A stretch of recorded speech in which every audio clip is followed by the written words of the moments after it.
Which fictional death hit you the hardest? Sam the onion picker in Holes. My man just wanted that lady to be his wife so they could live together in onion and peach-filled bliss, and god damn it she wanted it too. Still makes me sad to this day. I can fix that. When I was a small child, my father invented stories about a truck that worked hard and drove challenging roads all over the world. Then, he ran out of stories, and sent the truck to the junkyard. Made me very sad as a small child who loved trucks at age 66, makes me sad to remember. I read Where the Red Fern Grows as a teen. When the dog Old Dan died after saving Billy from a mountain lion. Followed by the other dog Little Ann of a broken heart. I was inconsolable. Not sure if this should be an apology or an appreciation edit. I would like to thank everyone for the fantastic response. I stayed up late reading the comments and blowing my nose. I feel a connection of sorts with each of you. I'm 40-ish years old and am surprised that the book is still messing with kids' innocence.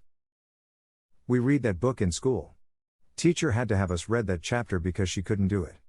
It had been part of the school book list like forever. She had to have read that book like 20 times, and still couldn't hold it together. It seems like this is a nationwide thing. Unless everyone here went to taught at Jim Bridger Elementary circa 1996. My husband decided this book would be a good bedtime book to read over the course of a couple weeks with the kids. I objected, because I'd read the book and I knew how it ended. He read the whole book except for the last part where the dogs died. He couldn't do it. I'm the hard ass that had to step in, put myself in auto mode, and read the words. 5 kids and 1 husband crying, and I'm trying to hold it together. I still love the book. But I know I can never read it again. Brendan Fraser in Scrubs. The saddest part is how Dr. Cox handles it. You're not used to seeing him vulnerable. You told me the second you start blaming yourself for things that happen here, there's no coming back. Yeah. I know. That's the rabies one. Not technically a death, but when Wally's memory banks got fried at the end, I felt that in my soul. Thankfully Pixar would never leave us on a note like that, but damn. That little robot moved me so much. I was really sad about Fred Weasley. The fact he was a twin made it worse. And Hedwig. I lost my first dog right around the time I was reading it. It helped a little bit knowing my hero was going through the same thing I was, losing a best friend. Hank from Breaking Bad. Dude started the series as a stereotypical meathead that I thought I was gonna hate, but had one of the biggest character arcs besides Walt and Jesse. By the end I was rooting pretty hard for him. Imagine finding out someone close to you was a major drug lord if you were a Dea Agent Earl. That would have to be awful and embarrassing. Edit, thanks for the gold whoever did it. He was mid-speech when it happened too. That doesn't happen to the good guys. Do what you're gonna debang. You're the smartest guy I ever met, but you're too stupid to see. He made up his mind 10 minutes ago. Frown. That line is the point you realize there is no coming back. That line right there is the climax in the show's story. 5 seasons of build-up into if Walt will come out at the other end, if there is a chance for a happy ending, and Hank puts it to rest in a sentence. Wash in Serenity. I am a leaf on the wind. The hardest thing about that one is that it's all so sudden.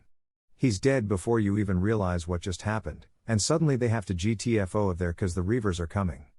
Maul has to drag Zoe away cause she's in total disbelief and trying to get Wash out of the chair. Her response was really great acting, too. The simple refusal to accept that Hess dead, that somehow all he needs is to wake up. I actually think that her later line, "He ain't comin'," is a perfect encapsulation of her character. She's so damn tough. We see that throughout the series. She's only tender with Wash. Then her whole heart is destroyed when Wash dies. She wants to mourn him and cry like a baby, but she's tough for her crew. At the same time, it is an admission that Wash is gone, and he's not coming back. Heartbreaking, but amazing entertainment. She's tore up plenty, but she'll fly true. Maul may have asked her for the status of the ship, but Zoe gave him the status of herself. Littlefoot's mom in The Land Before Time. I posted this recently, but when I first saw it as a kid it was the first time that I realized that my parents could die. That thought had never even really occurred to me at that point. Even now as an adult, that scene where he thinks he sees her but it's just his shadow and the narrator says, "Then Littlefoot knew for certain he was alone." Still gets to me. Littlefoot's mom: "Dear, sweet, Littlefoot, do you remember the way to the Great Valley?" Littlefoot: "I guess so. But why do I have to know if you're going to be with me?" LM: "I'll be with you. Even if you can't see me." LF: "What do you mean I can't see you? I can always see you." Don't make me cry on the toilet at work, I have to go back in there. Well, not going to spoil it, but if you've seen Bridge to Terabithia, you know what I'm referring to. The trailers made it seem like a fun fantasy movie, but what we got was a depressing pile of depressing. The book read that way too, up until it sucker punches you. That was the first book to make me literally cry. It was my sister's book she had to read for school, but she couldn't get into it. So I read it for her and I finished it in the car on the way to see a movie, and halfway there I was in the backseat bawling my eyes out and my parents were freaking out because they couldn't figure out what was going on. Summarizing the book for my sister was one of the hardest things I had to do at the time, and could barely keep it together. She was so confused. Boromir from LOTR. Dog from Futurama. Ned Stark. You watch the entire first season of GOT thinking he will be the main character and then he gets his damn head chopped off. It shocked me. Believing that Sean Bean would survive a series was your first mistake. A long time ago, my wife and I came up with a life expectancy rating for fictional characters using Sean Bean as a baseline. Funnily enough, Ned Stark came in at 1.5 beans. Edit: wow, I did not expect such a huge response. For those who haven't worked it out, I can't remember the exact calculations originally used. It was something like an average percentage of how far through a TV or movie series Sean Bean survived. Obviously, this is slightly subjective and the results were skewed somewhat by Sharp. C's character get his head chopped off before the end of the first season rates above average. Mordin Solus in Mass Effect 3. Had to be me. Someone else might have gotten it wrong. The very model of a scientist Solarian. How has no one mentioned Bubba from Forrest Gump? You're lying if you say you didn't cry. I want to go home. Bubba was supposed to be a shrimp and boat captain, but instead, he died right there by that river in Vietnam. Seymour Butts. God damn you, Futurama. Why you gotta make me feel the feels? Oh god, yes. And the little montage they had of him waiting for Fry. It's the montage that's potentially the saddest thing I've ever watched. And I refuse to watch it again. Not worth it. Atreyu's horse Artax.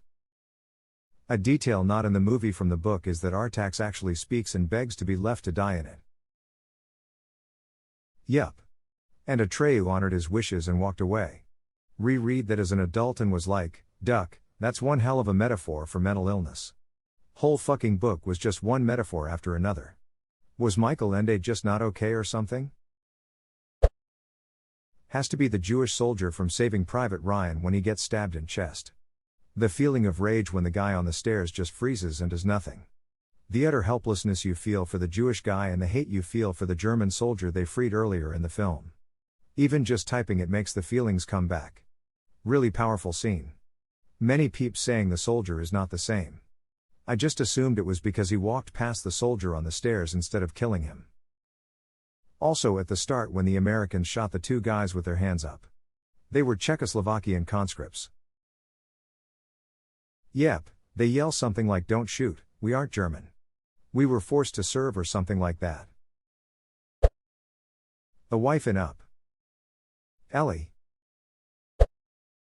Noble 6 in Halo Reach. I never really experienced death of my characters before, so it really stuck with me, fighting to the very bitter end and just having to watch him die.